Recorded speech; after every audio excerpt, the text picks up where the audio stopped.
जो महापुरुष राग द्वेष रहित, उसके अंतःकरण में शास्त्र अनुकूल ही बात निकलेगी। राग द्वेष का सर्वथा अभाव होने के लिए जो साधक राग द्वेष मिटाना चाहता है, उसे किसी महापुरुष का आश्रय लेना पड़ेगा। क्योंकि शास्त्र को हम नहीं समझते कि हमारे लिए कब कहां कैसी आज्ञा है। वो महापुरुष ठीक वही आज्ञा करेंगे जिससे हमारा मंगल होगा। जब हम किसी महापुरुष का आश्रय लेते हैं, उनकी आज्ञा के अनुसार हम साधन व्यवहार सब करते हैं, तो हमारा स्वभाव शुद्ध हो जाता है। स्वभाव शुद्ध हो जाता है। यही कारण है कि ऐसे महापुरुष के आचरणों से जगत का मंगल होता है और ऐसे महापुरुष आदर्श माने जाते हैं जिनका हृदय शुद्ध हो गया, राग द्वेष रहित। ये राग द्वेष उत्तरोत्तर बढ़ने नहीं चाहिए, कम होने चाहिए। देखते जाओ। और जिससे द्वेष हो जाए तो हमने अपने अंतःकरण में गुरु प्रताप से उसकी निवृत्ति का उपाय एक ही पाया है। उसमें भगवत भाव करके प्रणाम कर लेना, बार बार प्रणाम। उसकी याद जब आवे, हृदय जले तो प्रणाम कर लो, वो सामने आवे तो प्रणाम कर लो, तो द्वेष मिट जाएगा।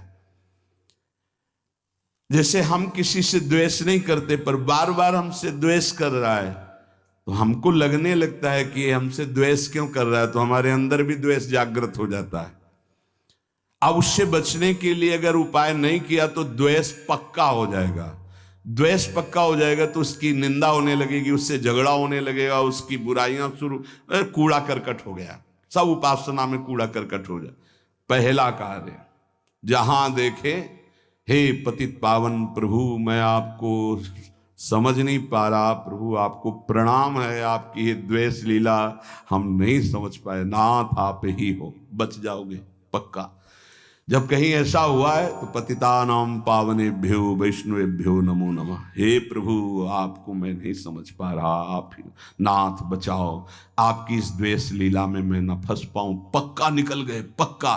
तुम्हारे हृदय से द्वेष चला जाएगा तो उसके हृदय में जो हरि जाने। आपके हृदय में राग द्वेष नहीं होना चाहिए।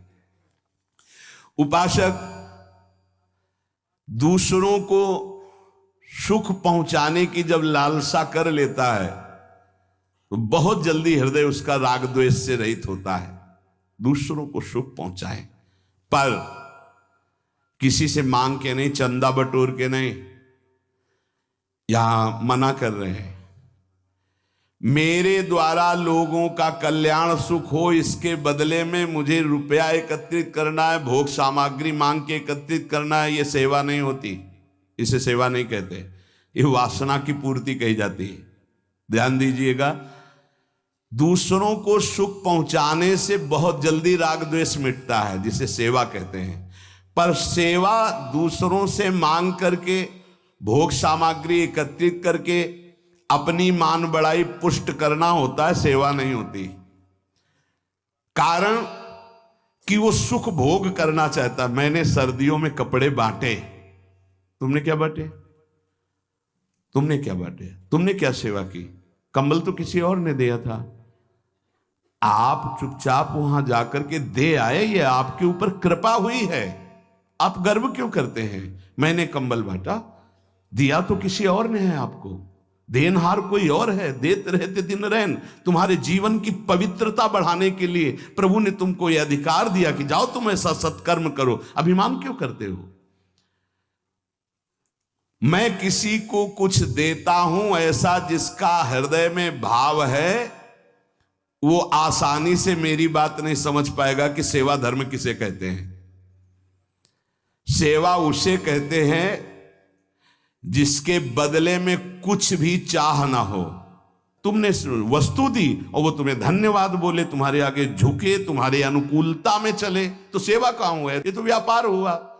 सेवा का तात्पर्य है कि हमने जो कर दिया सेवा, तो लौट करके आपके व्यवहार को नहीं देखा, आपने उसके बदले में क्या व्यवहार किया उसको लौट के नहीं देखा।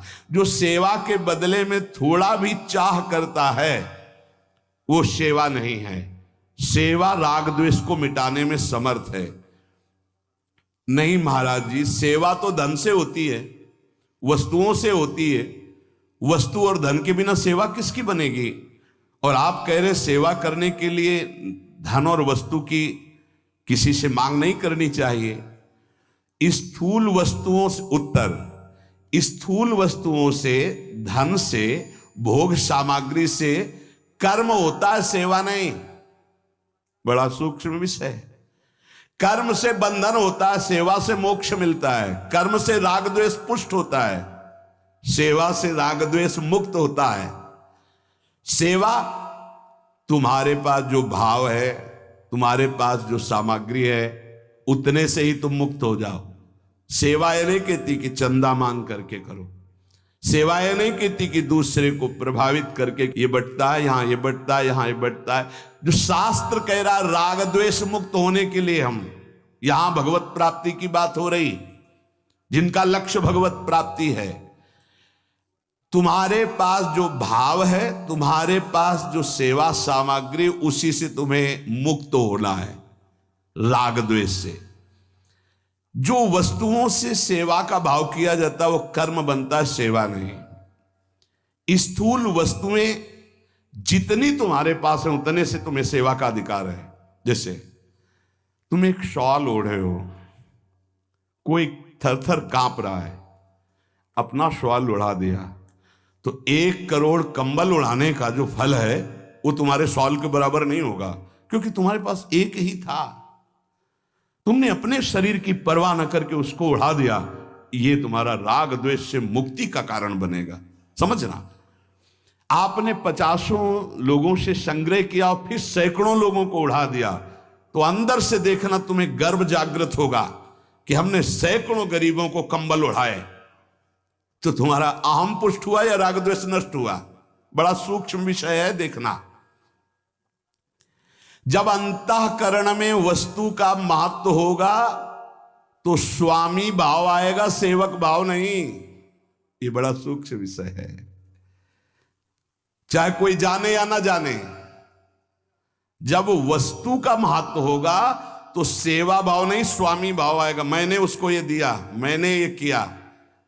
और जब वस्तु का महत्व नहीं होगा, भाव का महत्व होगा, तब सेवा बनती है। हम 4 रुपए सब्जी के लिए जा रहे थे, रास्ते में देखा कोई बहुत कष्ट से तड़प रहा है, उसे अस्पताल ले गए। वो 4 रुपए पूरे के पूरे लगा दिए, नमक रोटी खा लिया। बहुत बड़ी सेवा बन गई। सेवा का शब्द समझना, बहुत बड़ी सेवा बन गई। जो हमारे पास है उसी से हमें खोजना नहीं है। जब कभी ऐसी सेवा का अवसर मिल जाए तो हम उसको करें, जितना हमारे पास। इसके आगे भगवान जाने, हमें मांगने की जरूरत नहीं, सहयोग की जरूरत नहीं। वास्तव में सेवा केवल भाव से पूर्ण होती है। तुम्हारा जो भाव, अच्छा जैसे तुम्हारे पास धन नहीं, कोई ऐसा तड़प रहा है, तुम उसकी